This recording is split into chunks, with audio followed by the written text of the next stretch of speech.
안녕하세요. 사부의 TV입니다. 오늘의 사연 시작하겠습니다. 퇴근하고 집에 가던 중 엄마에게 전화가 걸려왔습니다.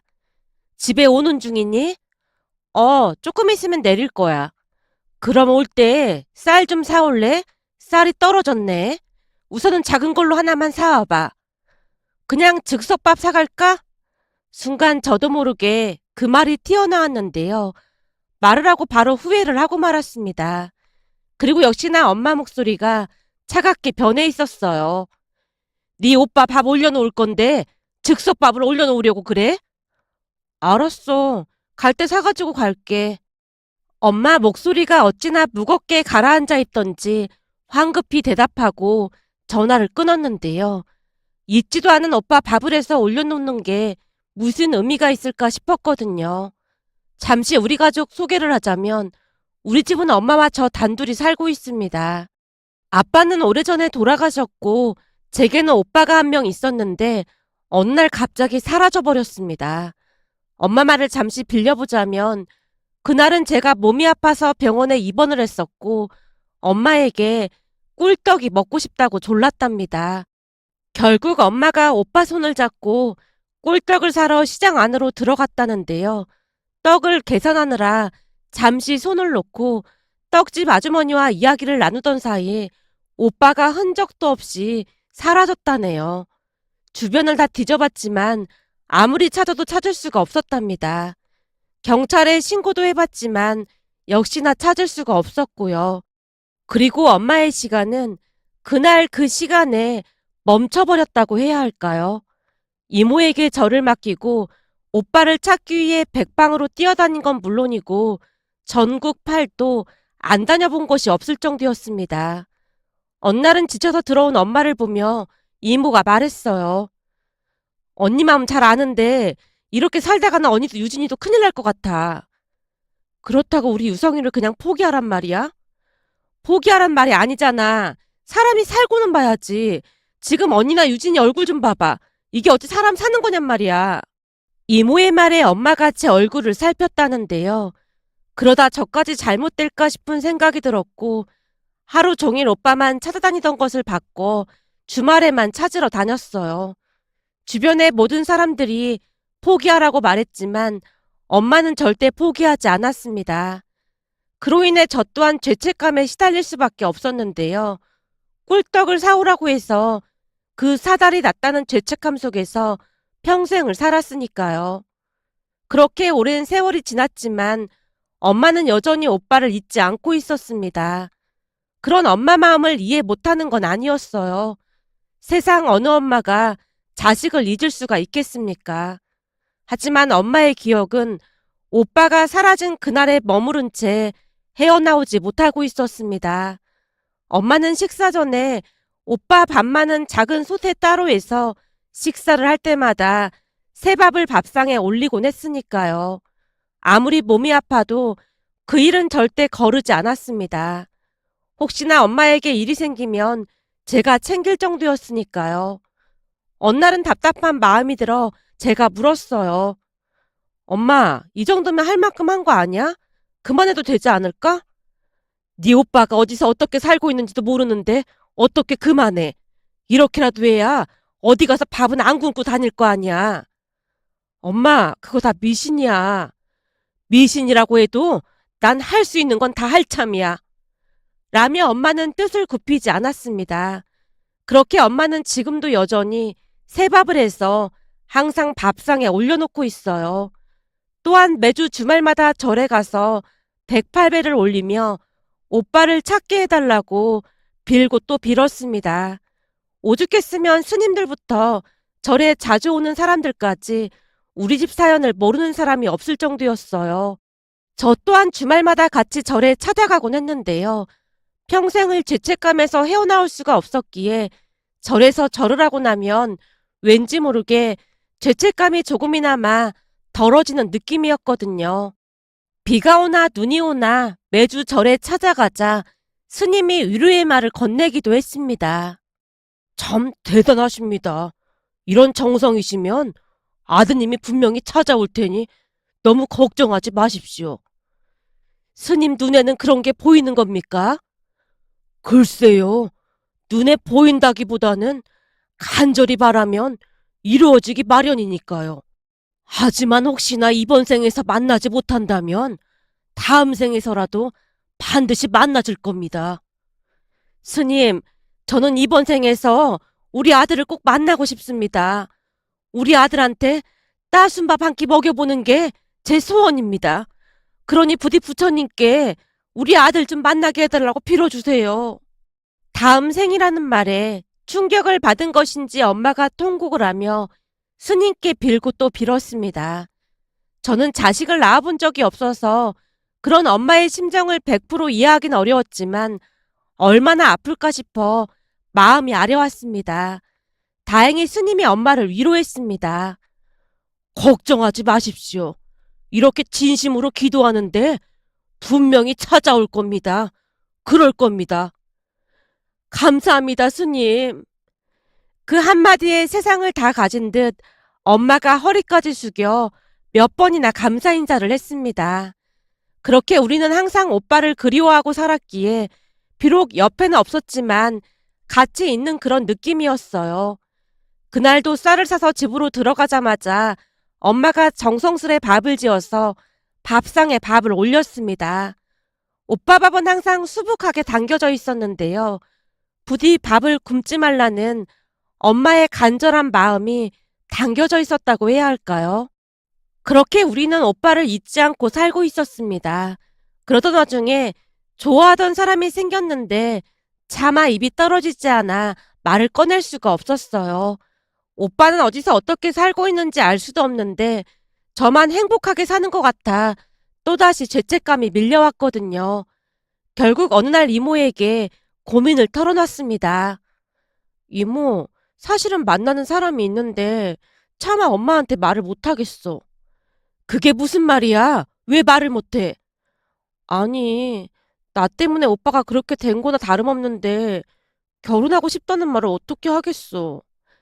그건 네 잘못이 아니었다고 이모가 몇 번이나 말했잖아. 그래도 내가 떡을 먹고 싶다는 말만 안 했어도 이런 일은 없었을 거 아니야. 그런 거 아니야.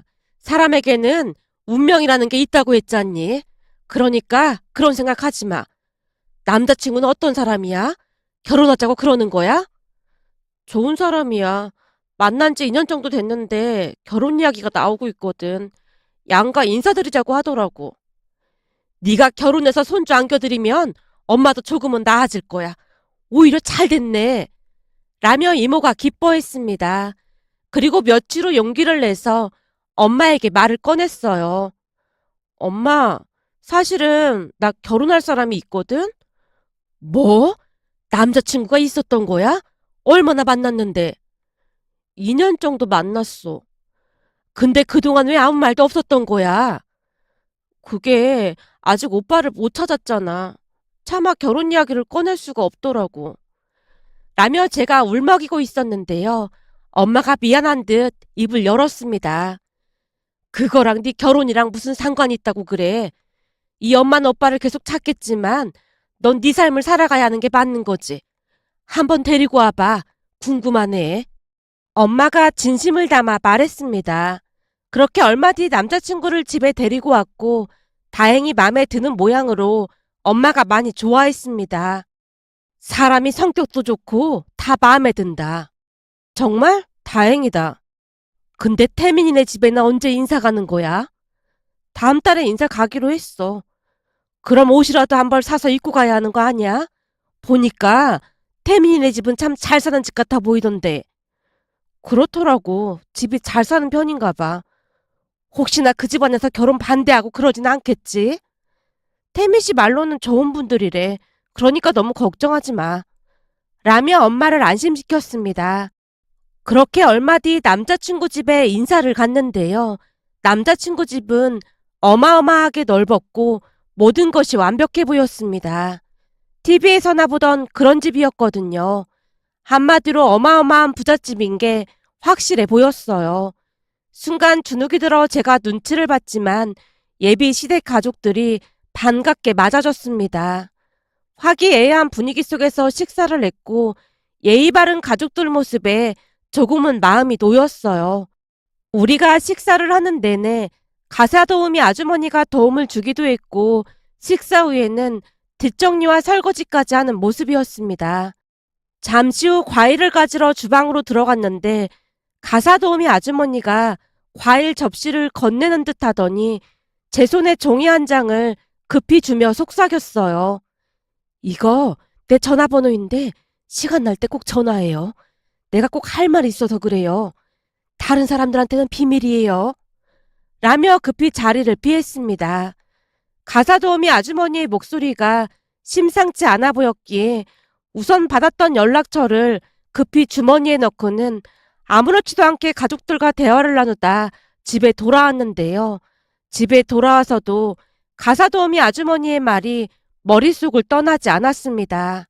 하지만 처음 만난 사람 말을 고지곳대로 믿을 수는 없는 노릇이었기에 며칠을 고민하다가 이모를 찾아가서 그날 일을 털어놨어요. 이모가 눈을 동그랗게 뜨고 한참 동안이나 심각한 표정으로 제 말을 듣더니 곧 입을 열었습니다. 한번 만나보는 것도 나쁘진 않을 것 같긴 해. 인상은 나빠 보이진 않았는데 막상 만나러 가려니까 겁이 나더라고. 그럼 이모가 같이 나가줄까? 엄마한테는 말할 생각은 없는 거잖아. 엄마 알면 걱정할 것 같아서 엄마한테는 말 안 하려고. 라는 제 말에 이모가 같이 나가주기로 약속을 했고 용기를 내서 아주머니께 전화를 했는데 마치 기다렸다는 듯이 아주머니가 약속 날짜와 장소를 말해줬어요. 그렇게 이모와 함께 아주머니를 만나러 갔는데요. 그날 우리는 아주머니에게 충격적인 말을 들어야만 했습니다. 우리가 자리에 앉자마자 아주머니가 말을 꺼냈어요. 내가 웬만하면 남의 집 일에 신경 쓰고 그런 사람이 아니에요. 근데 아무리 생각해봐도 도저히 참고 있을 수가 없어서 이렇게 만나자고 했어요. 보니까 태민이에 대해 전혀 모르고 있는 것 같더라고요. 태민 씨랑 2년 정도 만나서 웬만한 건 다 알고 있는걸요? 제가 자신만만한 표정으로 말했는데요. 그래요? 그럼 태민이가 첫 결혼이 아닌 것도 알고 있었나요? 네? 첫 결혼이 아니라뇨. 그게 무슨 말씀이세요? 이쪽에서는 태민이네 집 아주 유명해요. 그러니까 태민이 엄마가 유명하다고 해야겠네요. 한 3년 전인가 태민이가 결혼식까지 올렸다가 3달도 못 살고 며느리가 도망가다시피 했죠. 물론 혼인신고는 안 했다고 했으니 기록에 남아있는 건 없겠죠. 근데 내가 알기로는 이게 한 번이 아닌 걸로 알고 있어요. 저 집구석이 참 대단한 집구석인 게 꼭 돈 없고 빽 없는 사람들만 골라서 결혼시키고는 일꾼처럼 부려먹어요. 한마디로 태민이 엄마라는 사람은 그냥 막 부려먹을 며느리감을 찾고 있는 겁니다. 왜 하필 저를 선택했을까요? 나도 우연히 들은 얘기인데 유진 씨네 집도 사연이 많다면서요. 오빠를 오래전에 잃어버리고 엄마가 지금껏 찾아다닌다면서요. 그런 것도 말한 거예요? 태민이 엄마가 친구들 초대해서 맨날 며느리들 욕하고 난리도 아니거든요. 근데 유진 씨 얘기 꺼내면서 기가 막힌 이야기를 하더라고요. 라며 아주머니가 태민 씨 어머니가 했던 말을 들려줬는데요. 어느 날 태민 씨 어머니가 친구들을 초대해서는 신나서 말을 하더랍니다. 내가 예비 며느리 뒷조사를 해봤는데 아주 난리도 아니더라고. 아버지는 오래전에 죽었고 오빠가 하나 있었다는데 그 오빠를 옛날에 잃어버렸다지 뭐야. 그러다 보니 엄마라는 사람은 평생을 아들 찾아 전국 방방곡곡을 다니고 있고 말이야. 그럼 이번 며느리감으로 완전 적임자 아니야? 그렇지. 이보다 더 적임자가 없긴 하지. 내가 아무리 힘들게 해도 절대 이혼한다는 말도 못 꺼낼걸. 오빠도 그리 된 마당에 엄마한테 이혼한다는 말을 어떻게 꺼내겠어. 이번에는 우리 아들이 아주 적임자를 데리고 왔다니까. 저번에 걔는 부모가 이혼했다고 하길래 딱이다 싶었는데 이혼했다던 아버지가 그 난리를 질지 누가 알았겠어. 근데 이번에는 찐이야 찐. 라며 신나서 떠들어대더랍니다. 한마디로 남친 엄마는 소나기에 지고 마음대로 흔들 며느리가 필요했던 겁니다. 한참을 설명하던 아주머니가 짧은 한숨을 내쉰 뒤 또박또박 말을 이어갔어요. 근데 듣다 보니 우리 집 사연이랑 너무 비슷해서 가만히 있을 수가 없더라고요. 사실 나도 예전에 미혼모라서 아들을 보육원에 맡겼던 적이 있었거든요. 내가 분명히 안정이 되면 찾아간다고 했는데 입양을 보내버렸더라고요. 내 엿보인 걸 누굴 탓하겠어요. 아들을 찾으려고 백방으로 노력해봤는데 찾을 수가 없었어요. 그래서 유진 씨 가족들 마음이 더 이해가 됐고 말이에요. 지금이라도 안 늦었으니까 얼른 정리해요. 그 집구석 안 봐도 뻔해요. 우선은 친정에 돈도 막 퍼주고 그러면서 환심을 사고는 결혼하고 나면 노예 부리듯 부려먹을 거예요. 태민이 아버지가 바람도 자주 피고 그래서 태민이 엄마 스트레스가 어마어마하거든요. 태민이 엄마는 자기 스트레스, 아니 히스테리를 받아줄 사람을 찾고 있는 것 뿐이에요. 난 모든 걸 사실대로 말했으니까 선택은 유진 씨가 하는 거예요. 다만 그 옆에 애들이 떠드는 걸 조금 녹음은 해봤어요. 라미아 아주머니가 녹음된 내용들을 들려줬습니다. 저뿐만 아니라 이모도 혼비백산했고 바로 남친에게 문자로 헤어짐을 통보했습니다. 그리고 남친 휴대폰 번호를 차단해버렸는데요. 그건 그저 빙산의 일각이었다고 해야 할까요? 어느 날 전남친 엄마가 회사까지 쫓아왔습니다. 의아한 표정으로 바라보고 있던 제게 전남친 엄마가 이를 드러내며 웃고 있었는데요. 그 모습이 마치 저승사자와 흡사해 보였습니다. 분명히 입은 웃고 있었는데 눈에는 그 표독함이 그대로 드러나 보였다고 해야 할까요? 우리 잠깐 얘기 좀 할까? 저는 드릴 말씀이 없습니다. 난 할 말 있는데 잠깐 가서 얘기 좀 하지. 아님 여기서 큰 소리로 떠들어볼까? 전 남친 엄마가 협박조로 말하고는 주변을 두리번거리고 있었습니다. 결국 쭈뼛거리다가 전 남친 엄마 뒤를 따랐습니다. 잠시 후 카페에 자리를 잡은 전 남친 엄마가 입을 뗐어요. 대체 우리 아들이랑은 왜 헤어진다는 거니? 저기 제가 많이 부족한 것 같아서요. 이렇게 된 마당에 사실대로 말해봐. 대체 뭐가 문제니? 그럼 사실대로 말하겠습니다. 들리는 소문에 의하면 태민 씨가 결혼을 했었다고 하던데 사실인가요? 대화를 빨리 끝낼 요량으로 제가 단도직입적으로 물었는데요. 전 남친 엄마 얼굴이 굳어지는 것을 느낄 수가 있었습니다. 너 그 얘기는 어디서 들은 거니? 그냥 우연히 알게 됐습니다. 오해가 좀 있나 본데 그건 태민이 전처한테 문제가 좀 많았어. 혼인신고도 안 돼 있었고 지가 혼자 뛰쳐나간 것뿐이야. 그런 사실을 다 숨긴 건데 믿고 결혼할 수는 없지 않을까요? 저는 자신이 없습니다. 제가 단호하게 말하고 자리에서 일어나려고 했는데요. 전 남친 엄마가 협박조로 다시 입을 열었습니다. 그래? 그렇게 나온단 말이지? 네가 단단히 착각하고 있는 게 있는데 니네 집 돈 많니? 그렇다고 빽이 있니? 그게 무슨 말씀이세요? 그러니까 내가 앞으로 수단과 방법을 가리지 않고 널 힘들게 할 거다 그 말이야. 아니 대체 무슨 수로 그런다는 거죠? 글쎄, 내가 할 수 있을까 없을까? 오늘 당장이라도 니네 회사 게시판에 네가 낮에는 회사 다니고 밤에는 술집 나가서 일한다고 얘기 부풀려서 쓸 수도 있어. 니네 엄마 일하는 곳에 가서 있지도 않은 이야기를 퍼뜨려서 망신을 줄 수도 있고 말이야. 지금 협박하시는 겁니까? 그건 네가 생각하기 나름인 거고 암튼 우리 아들은 네가 마음에 든다고 하니까 넌 무슨 일 있어도 우리 아들이랑 결혼해야 한다. 우리 아들이 선택했으니까 너한테는 선택권이 없어. 아니요. 전 절대 결혼 안 할 겁니다. 그래? 그럼 앞으로 지옥이 뭔지 보여주마. 너 변호사 고용하려면 돈 많이 들 텐데 엄마한테 미리 말해놓고. 그리고 니네 엄마도 참 불쌍하다. 평생을 네 오빠를 찾아다니느라 고생했는데 이번에는 딸 때문에 또 고생을 하게 생겼네. 참 자식복도 없는 여자네. 대체 저한테 왜 이러시는 거예요? 네가 다 알게 됐으니까 말하는 거지만 우리 집은 돈은 많은데 내 수발을 들어줄 사람이었거든. 어디 가서 이상한 소문도 못 내고 내가 하라는 대로 해줄 며느리라면 더 좋겠지. 난 그런 사람이 필요해. 네가 딱 적임자고 말이야. 돈 좀 있는 것들은 내 맘대로 못하니 골치면 아프더라니까. 사람 잘못 보셨습니다. 저 이 결혼 절대 못합니다. 글쎄 그건 네 맘대로 할 수 있는 게 아니라니까. 라며 전 남친 엄마가 빽 하고 소리를 질렀어요.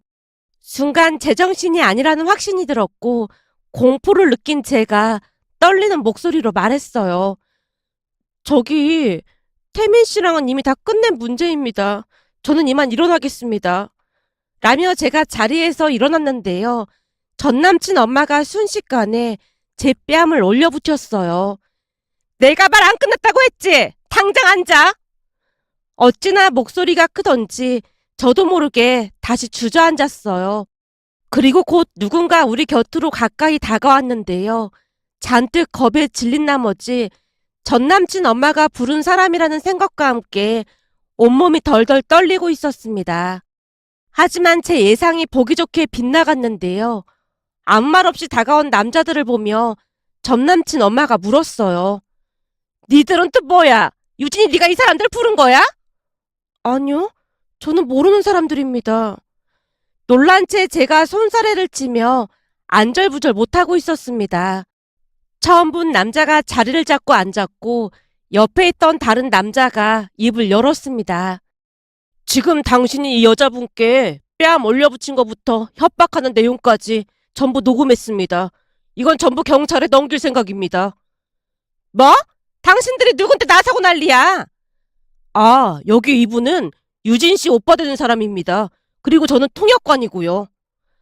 통역관이라고 밝힌 남자 입에서 오빠라는 말이 터져나왔기에 놀란 채 두 사람을 번갈아가며 바라보고 있었는데요. 통역관이란 사람이 다시 입을 열었습니다. 여기 이분은 김유성 씨입니다. 그러니까 김유진 씨 친오빠가 되는 거죠. 뭐? 이 사람이 얘 친오빠라고? 뭔 말도 안 되는 소리를 하고 있어. 나도 알아볼 만큼 알아봤는데 제 오빠는 죽었는지 살았는지 생사도 확인이 안 되는 사람이야. 김유성 씨는 미국으로 입양됐다가 작년부터 가족들을 찾기 시작했습니다. 그리고 지금 이렇게 찾았고요. 근데 여기 김유성 씨가 당신을 가만두지 않겠다고 하네요. 각오하셔야 할 겁니다. 변호사도 알아보셔야겠네요. 우리도 철저히 준비할 생각이니까요. 우리 남편이 잘 나가는 중소기업 사장인데 네가 날 이길 수 있을 것 같아? 어림도는 소리 하지 마. 당신 남편 회사도 이미 다 파악해봤는데 탈세부터 세금 체납까지 걸릴 게 한두 가지가 아니더라고요. 한가하게 커피 마실 시간 없을 것 같으니까 빨리 가서 준비나 하시죠. 그리고 당신이 오늘 유진 씨한테 한 행동들 마땅히 책임져야 할 겁니다. 진단서 끊어서 고소할 거고 우린 합의 같은 거 절대 안 할 생각이거든요. 남자가 어찌나 무서운 목소리로 말을 하던지 전 남친 엄마가 더 이상 말을 꺼내지 못한 채 급히 피하는 모습이었습니다. 그런데 제 눈에는 오빠만이 들어왔고 제가 놀라서 물었습니다. 진짜 우리 오빠란 말이에요? 그게 사실이에요? 오빠를 찾으려고 엄마가 안 다녀본 곳이 없었어요. 알고 있습니다. 가족분들이 어떻게 살았는지 김유성 씨도 전부 알고 있습니다. 그동안 있었던 일에 대해 설명을 하기 시작했습니다. 통역사 말로는 오빠가 한국어를 하긴 하는데 많이 서툴다 보니 통역을 해주고 있다고 했고 DNA 검사를 통해 우리를 찾을 수 있었다고 합니다. 그러니까 오빠를 찾기 위해 엄마가 DNA 정보를 경찰에 제출한 적이 있었는데요. 오빠도 가족을 찾고 싶은 마음에 한국 경찰에 DNA 정보를 제출 후 의뢰를 했다는데 DNA 대조 시스템을 통해 유사한 DNA 정보가 있다는 소식을 들었다고 합니다. 그 뒤 오빠는 우리 가족이 어떻게 살고 있는지 어렵게 알게 되었다는데요. 엄마와 제가 간절히 찾고 있다는 사실을 알고 큰 충격을 받았다고 했어요. 그러니까 엄마가 절에 가서 108배를 하는 것과 항상 따뜻한 밥을 해서 상에 올려둔다는 것까지 전부 알고 있었습니다. 그 뒤 정말 말도 안 되는 일이 일어났습니다. 우선 오빠를 본 엄마는 한눈에 오빠를 알아봤고 그 자리에서 잠시 기절까지 했습니다. 그리고 엄마는 오빠에게 따뜻한 밥을 차려주며 흐르는 눈물을 주체하지 못했어요. 유성아, 엄마가 미안해. 그리고 이렇게 건강하게 잘 커줘서 정말 고맙다. 오빠는 미국으로 입양이 됐었고 정말 다행히도 좋은 양부모님 밑에서 잘 자랐다고 했어요. 그곳에서 열심히 공부해서 국제 변호사까지 됐다고 했습니다. 그렇게 오빠가 전 남친 엄마의 만행을 알게 되었고 분노한 채 조치를 취하기 시작했습니다. 오빠는 전 남친 엄마를 압박해 나가기 시작했는데요. 통역사와 같이 전 남친 아버지를 따로 만나 전 남친 엄마가 카페에서 제게 뺨을 올려붙인 영상과 녹음 내용을 여과 없이 보여줬고 전 남친 아버지가 기함을 했다네요. 또한 전 며느리도 그러한 이유로 도망가다시피 이혼했다는 사실까지 모조리 폭로했다고 했습니다. 곧 전 남친 집안이 발칵 뒤집어졌다네요. 그리고 전 남친 엄마는 이혼 소송까지 당했답니다. 어느 날 전 남친과 그 엄마가 함께 찾아와서 제게 빌었거든요. 네 오빠가 지금 다 들쑤시고 다닌다고 하는데 네가 말 좀 잘해주면 안 되겠니? 요즘 잠도 잘 못 자고 제대로 먹지도 못하고 사는 게 사는 게 아니다. 아니 왜 지나간 일들까지 다 들추고 난리냔 말이야. 여기저기 소문도 다 나서 회사도 지금 보통 큰일이 아니야. 나 지금 이혼당하게 생겼어. 그러니 제발 그만 좀 하면 안 되겠니? 물론 제가 상관할 일이 아니었기에 그 뒤 모든 연락을 차단한 채 다시 찾아오지 말라고 경고를 했습니다. 그런 제게 전 남친이 독하다는 말을 했는데요. 과연 누가 독하다는 것인지 헛웃음이 새어나왔습니다. 그리고 우리 가족은 그 어느 때보다 행복하게 잘 지내고 있습니다. 오빠 미국 가족들을 한국으로 초대해서 진심으로 감사 인사를 드리기도 했는데요. 오빠는 요즘 한국어를 열심히 공부하고 있고 엄마와 많은 대화를 하려 노력하고 있답니다. 얼마 전 오빠가 미국으로 우리를 초청해서 다녀올 생각인데요. 오빠를 사랑으로 키워주신 미국 가족들에게 짧게나마 영어로 감사 인사를 하고 싶다며 영어 공부를 하는 엄마를 보며 그동안의 일들이 주마등처럼 스쳐 지나가 이렇게 글 남겨봅니다. 오늘도 사부의 TV를 애청해 주셔서 감사드리며 항상 행복하세요.